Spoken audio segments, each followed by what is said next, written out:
Hello there, Tina. Are you there? I just had to talk with you about something rather quickly if you had the time.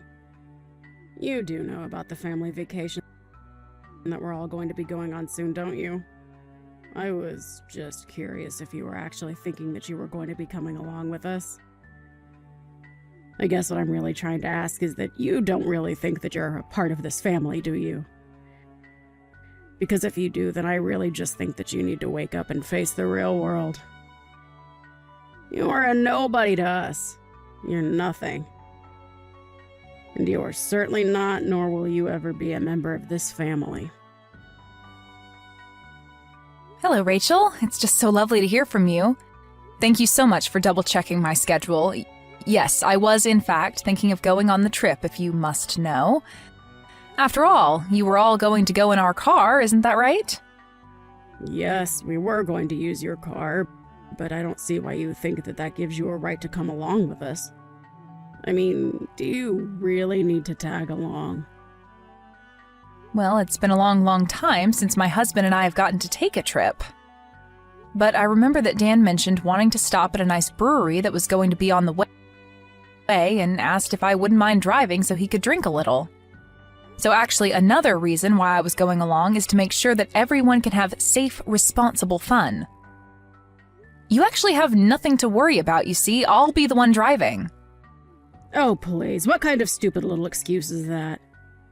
Is that really the best you can come up with? You think you deserve to go with us just because you can drive? Anybody can drive, you know? Sorry, did you even read the other messages I sent? Or did you just zero in on the bit that you didn't want to hear? Don't you get smart with me, young lady. I just want you to realize that you are not a part of our family and you never ever will be. So quit trying to force your way into this vacation when you don't even belong. Don't you understand how rude you're being? I really don't think that I'm being rude at all. If anything, you're the one trying to put me down and make me feel bad. But I'm afraid if you're not really going to change your mind about me at all, then all I can ask that you do is just have the patience to see the trip through to the very end. After all, it isn't like we all go on trips all the time together or something. Well, of course we don't all take trips together more often. Who in their right mind would want to go anywhere with you, huh? I fully understand what you're saying right now, Rachel. I have my own thoughts on the matter as well. But I don't think that we should be having this conversation via text. Maybe we could meet in person and talk? Because otherwise, I'm going to pick you all up in the car tomorrow at the time we all agreed on. I just don't get what my little Dan was thinking. I mean, what drove him to marry a no-good, nasty woman like yourself? Not only is your personality awful, but you're older than him as well. I mean, you must have so much patience in dealing with you.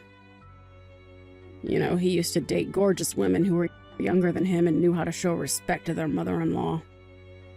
Maybe if he had married one of them instead of you, then I would finally have a grandchild by now. Sorry, are you talking about the ex-girlfriend that Dan had who stole all of his money and then ran away? I don't really know all the details of why they broke up, so don't go quizzing me about my own son's love life. All I'm saying is that my son would be much, much, much better off with a woman who was younger than him. If all that matters is age, then I guess that means I'm better for Dan than you are, isn't that right? Or am I misunderstanding the point that you're trying to make here? Of course, that wasn't what I was trying to say, and you know that. Ugh. You really can be such a frustrating person to deal with, do you know that? I knew that I should have never ever allowed my son to marry someone like you. Oh, I know exactly what you meant, but would you like to know how? It's because you've complained about my age to me over and over again. I mean, aren't you bored of having this same conversation all the time? I don't even need to guess at what you might say next, because we've already done this several times. And I'll say it as many times as I need to for you to get it through your head that you were too old for my son and that you were never going to be a part of this family. If you don't want to hear the truth about the matter, then you can just pack up your bags and leave. Otherwise, I'm going to keep pushing and pushing and pushing until you're at the very end. The very end? What are you talking about now? The very end of what? The very end of your wits, of course. And then you and Dan will finally get a divorce and I can start working on trying to set this family straight again. That's all I really want out of this. So basically you're telling me that your whole purpose with treating me this poorly is just to get me to divorce Dan? Well, I don't know how many times we're going to have this conversation in that case. But if you are going to be saying the same things over and over again, then so will I. And I am telling you for the I don't even know how many time that Dan and I aren't getting a divorce, okay? So don't bother waiting, don't hold your breath, and don't think that any kind of miracle is going to happen for you. Well, we'll just see about that, won't we? I wouldn't be so confident if I were you. Well, I don't need confidence when I know that Dan and I have no intention of splitting up ever. I just know it won't happen. Anyways, if this is all that you're going to be saying to me now, I think I've had my fill and I'll be taking my leave now. I'll see you tomorrow when I go to pick you up with Dan. Hey, you were standing right behind me, weren't you? I know that it was you behind me in line. You pushed me into the bathroom and were holding the door closed so that I couldn't get out? What on earth are you talking about? I didn't do anything, dear. But I guess it was bad fortune that someone just let that big, heavy crate slide right in front of the bathroom door, trapping you in there. But at least you won't have to worry about needing to use the toilet since you're going to be stuck there for a long, long time. What is the matter with you, Rachel? Is this supposed to be some kind of prank or something? Because it isn't funny. What are you trying to pull here? Well, isn't it obvious? I was just locking you in the bathroom, that's all. I sure hope someone comes by soon to let you out of there, though. I don't get it. Why would you do this to me? I mean, Dan and I go to pick you up in the morning so that we can all enjoy going on a little vacation together, and you lock me in the bathroom? Are you really just going to try and keep me trapped here while you just drive away? Do you really think that you're going to get away with this? You've gone way too far right now. I think the only person that was taking things too far was you.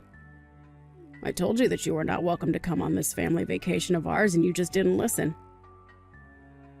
But now at least we'll finally be able to enjoy ourselves in peace, without you.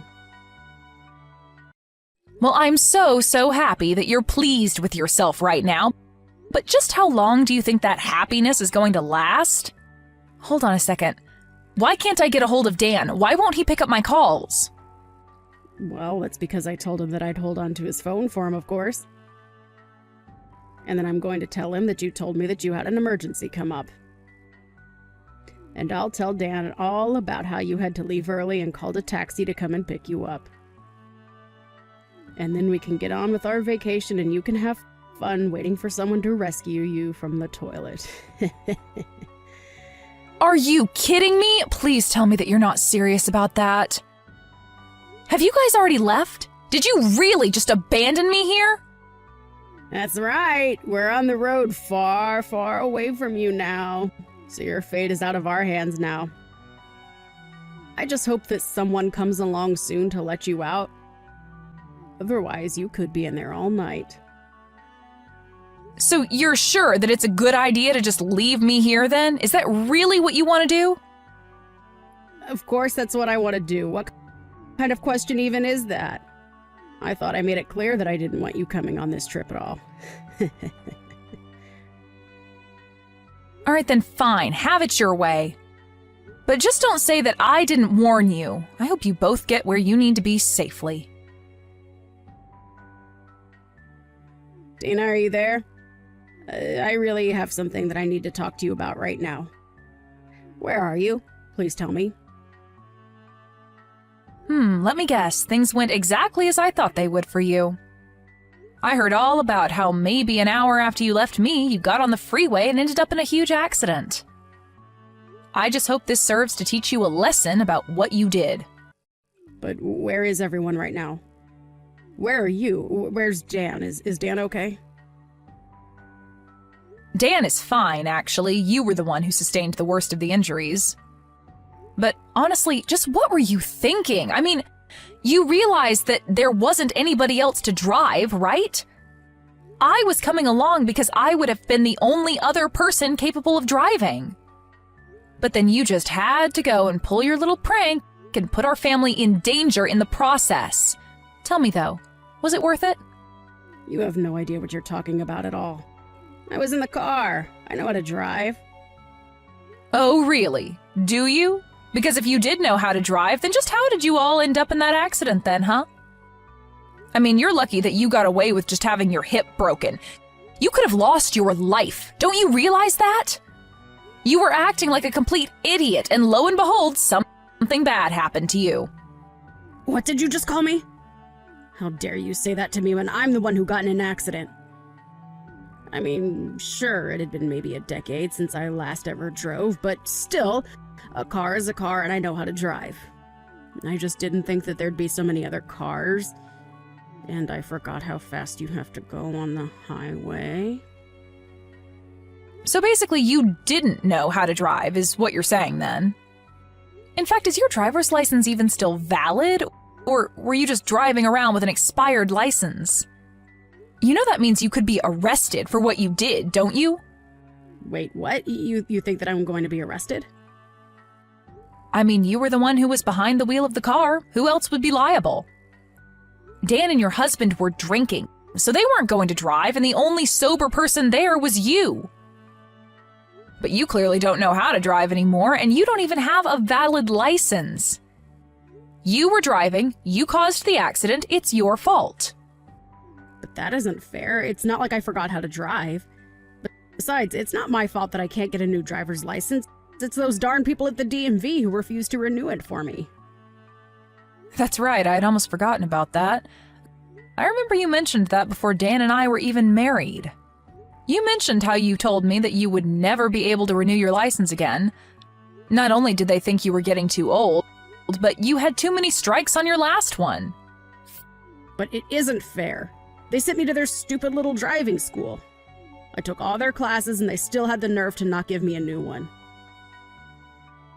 Surely you must agree that this is horrible, right? I mean, who are they to tell me that I can't drive when I know that I can drive perfectly well? Am I really going to be arrested just for a little fender bender? Fender bender? Rachel, you are literally in the hospital and unable to move because of the accident that you caused.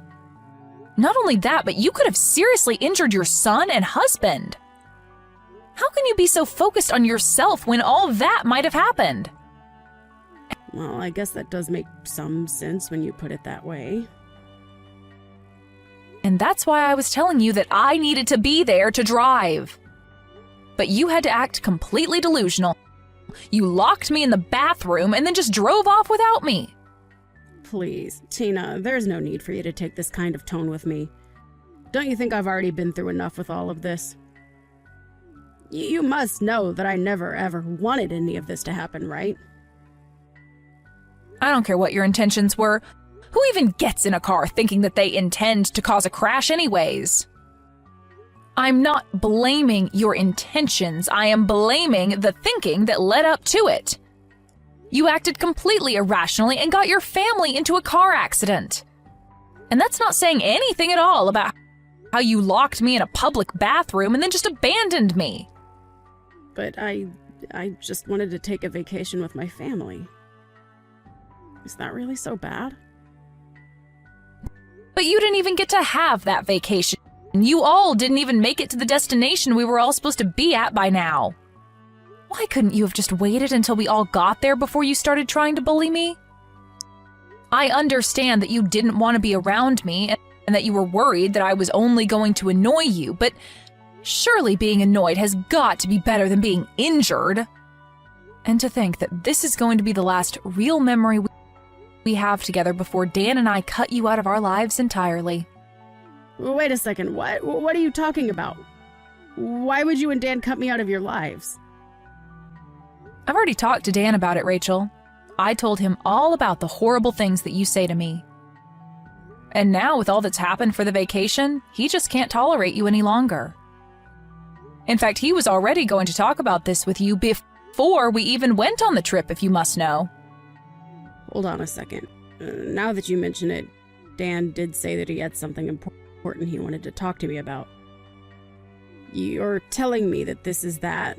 He wanted to tell me that he didn't want me around anymore? That's right. And there's one more thing that you should know, Rachel. I'm pregnant. Wait, what? You've got to be kidding me. Why am I just hearing about this now?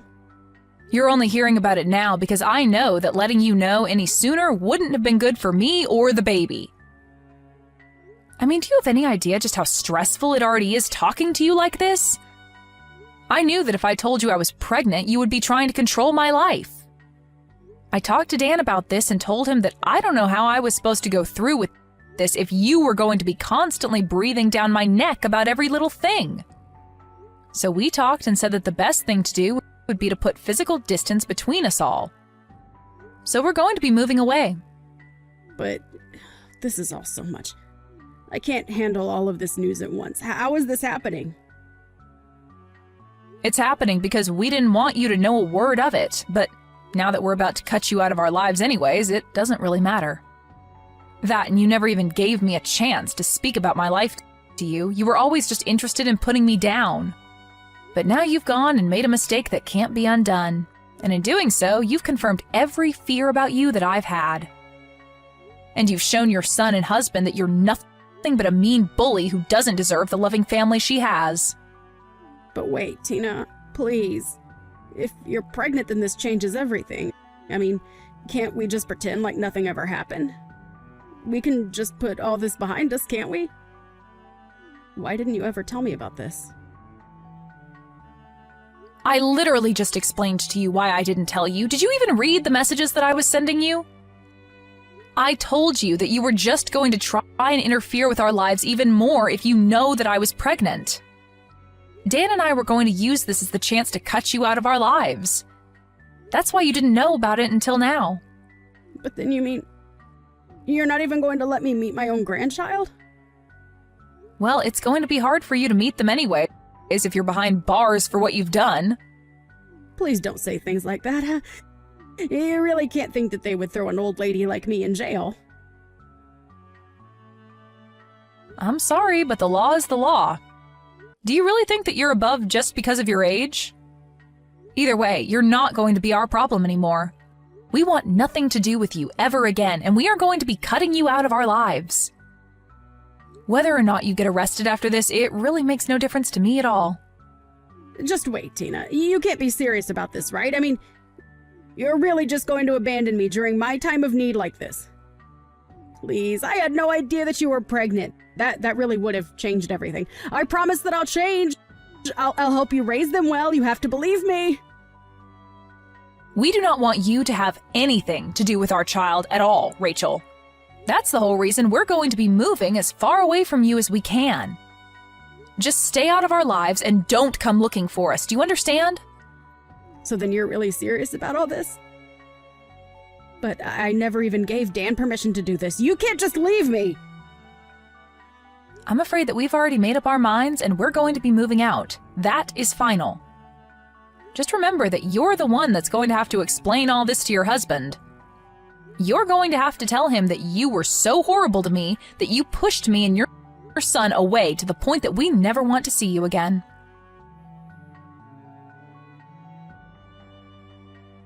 In the end, Dan and I moved away. A few months later, we heard through the grapevine that Rachel was discharged and free to go back home, but that her husband was waiting for her there with divorce papers. She was in the hospital for so long recovering that you would have thought she learned some kind of lesson, but apparently it wasn't enough for her husband. Thankfully for her, the other driver in the crash was kind enough to not press any charges on Rachel, but she was still left all alone, without her husband, son, or grandchild. I have no idea how she's getting along now. Thank you for watching. If you liked this video, please give it a thumbs up and don't forget to subscribe to see more content like this.